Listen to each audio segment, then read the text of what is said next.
And thank you to everybody who came out to play with us today. Thank you for being part of this spiritual community. Thank you for playing on this virtual setup that we have.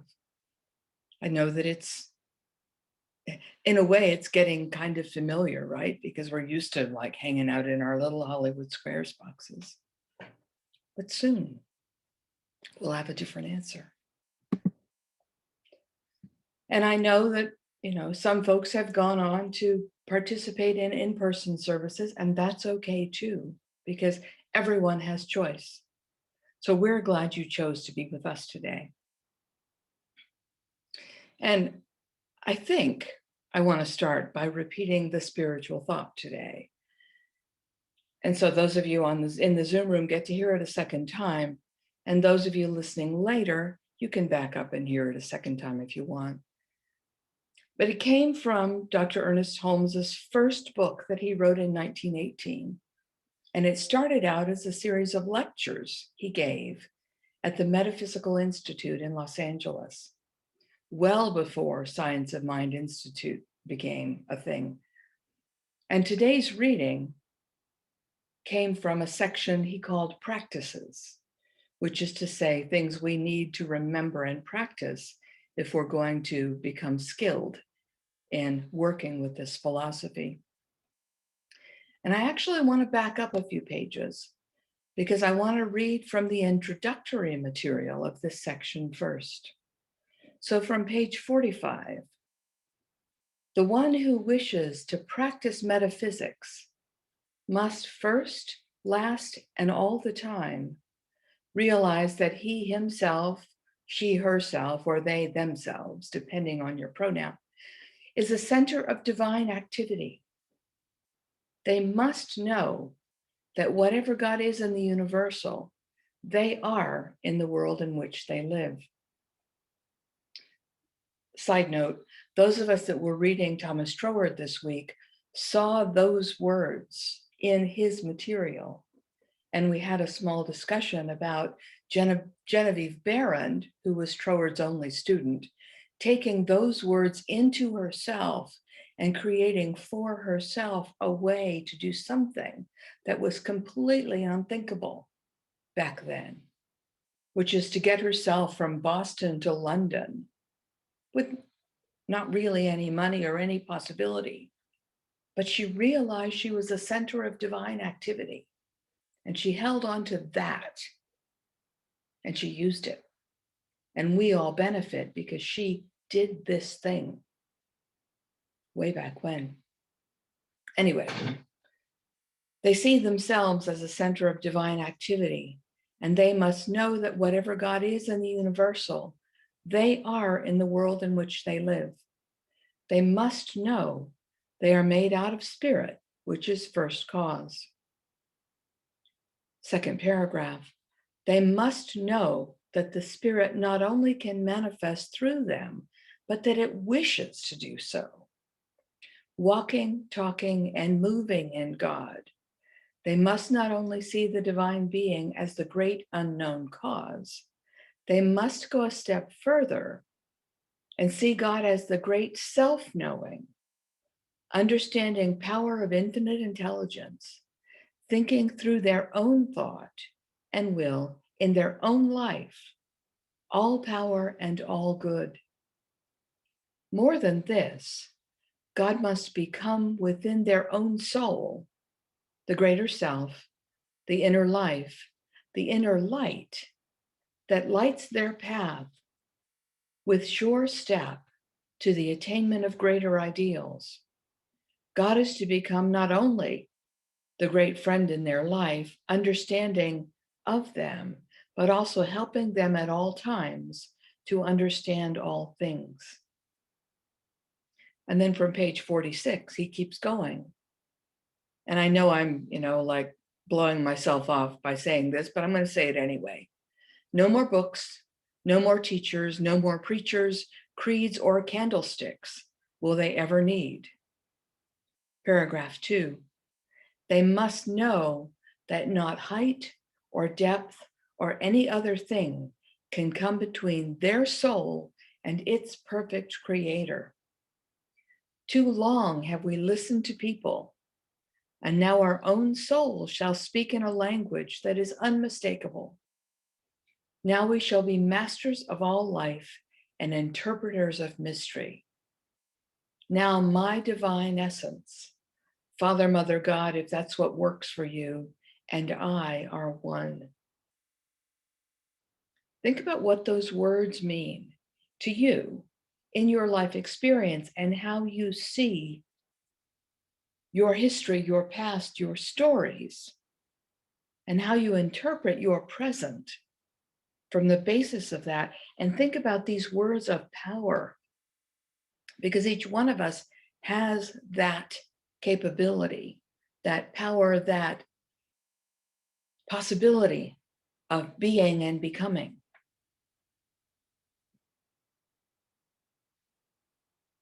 So, at the risk of going on a rant,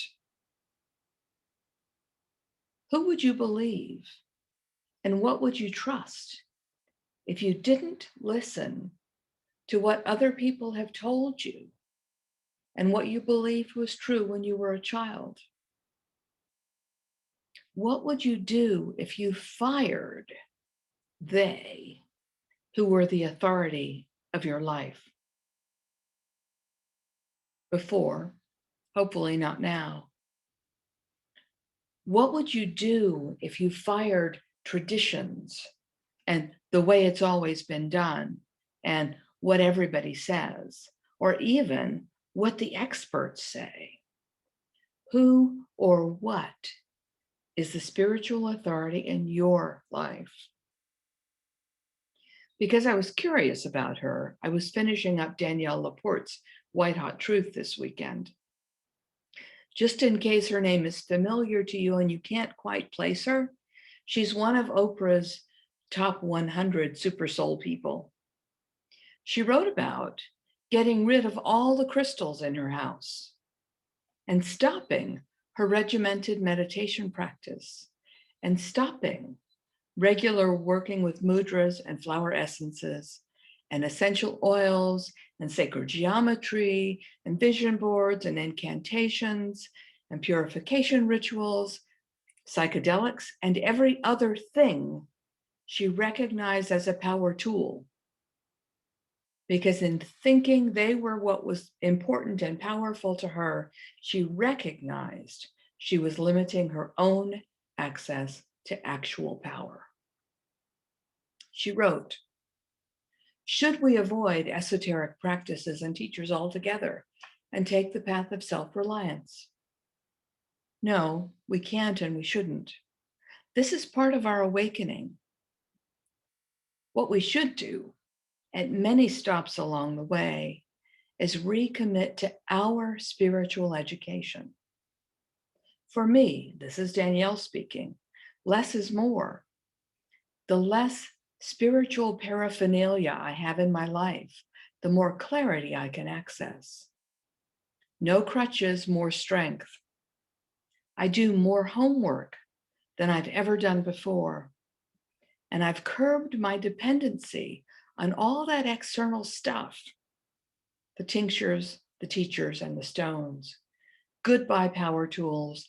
Hello, power." Now I'm finally ready to reread today's spiritual thought from Dr. Holmes from Creative Mind. Listen to it deeply. If you want to do a new thing, get a new thought, and you will have the power of attraction, which has the possibility of drawing to you the circumstances which will make for the fulfillment of your desires. Get over the old idea of limitation. Overcome all precedents. Set yourself in the new order of things. If you want to build a railroad, you will never do it unless you get over the idea that the most you can hope for is a life to sell peanuts.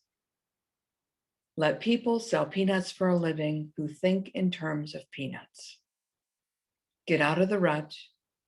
God has created you for a glorious future. Dare to fling out into mind greater assurances about yourself.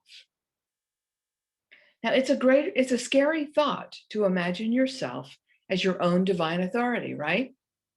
And to be able to decide or know or intuit what your next best step is. It's important to remember you're not hanging out there all by yourself, right?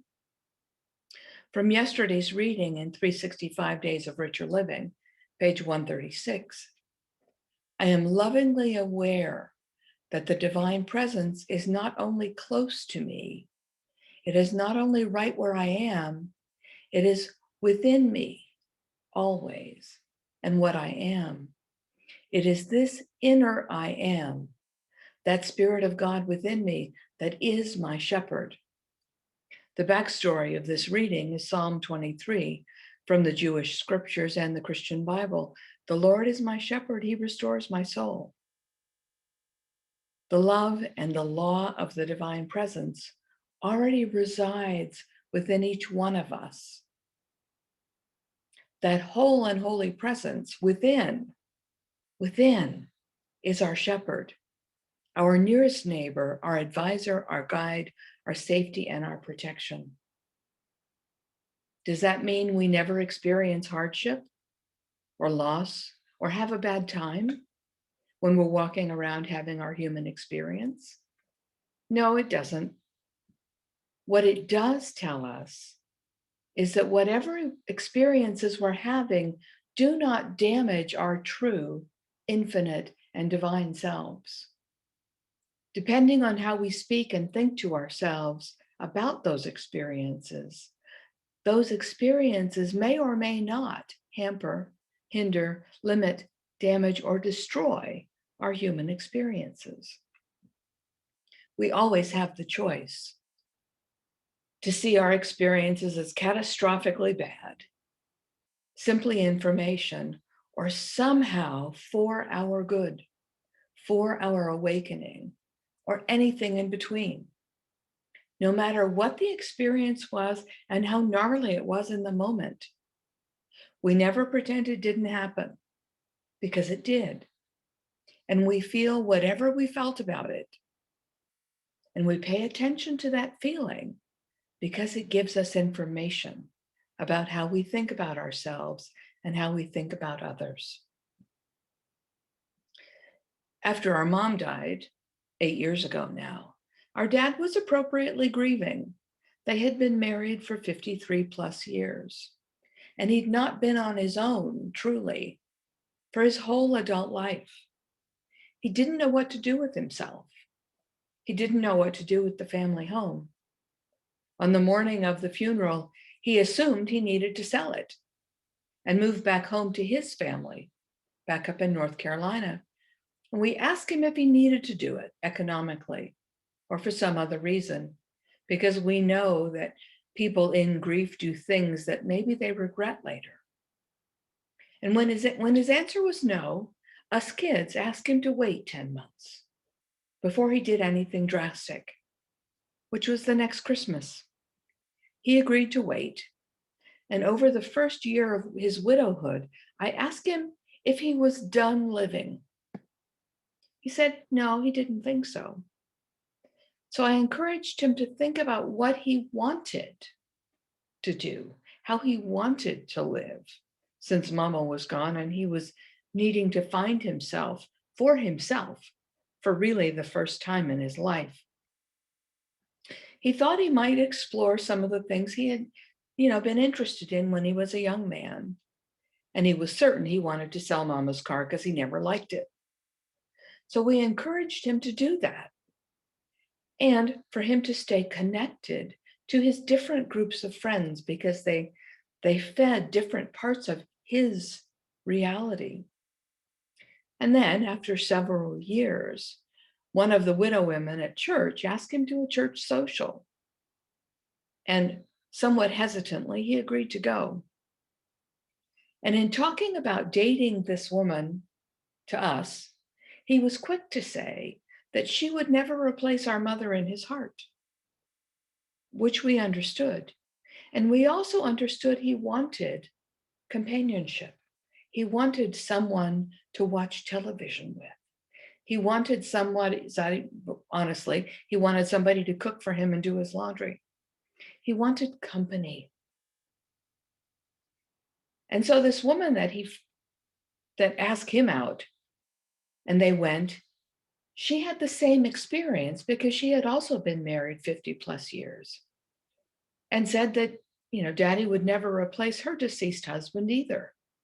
But they enjoy each other. They enjoy companionship.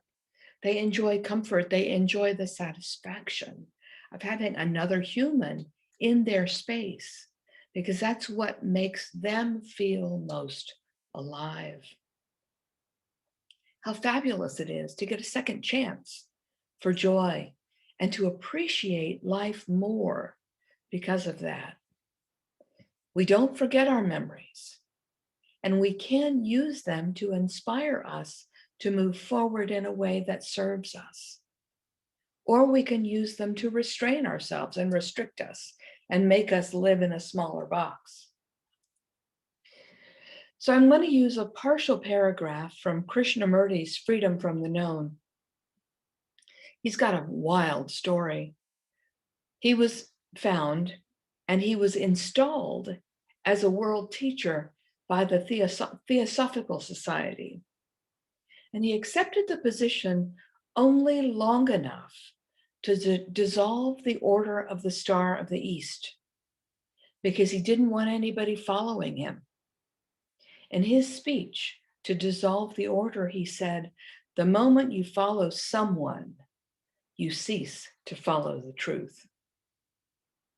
In this one section of Freedom from the Known, he was writing about us being trapped by our conditioning, by our memories, by our history, by our beliefs of how things ought to be, or how things must be because of something that happened in the past. What he wrote was, most of us walk through life inattentively, reacting unthinkingly according to the environment in which we were brought up. And such reactions create only further bondage, further conditioning.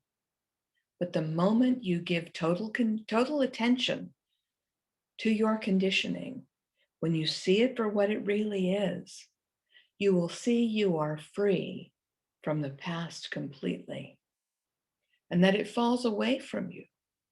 It's no longer in charge of you. We have the choice at all times to see our past experiences simply as information or as something that helped us wake up, something that served our enlightenment. Or we can see our past as something we can use to stop ourselves and restrict our options. Pretty much everybody that I know has had memories of things that they have done or said in the past that they regret, or they wish they hadn't done or hadn't said, or things that they did or didn't do that they wish they had done or hadn't done. I lost my way. I think this is part of the human condition.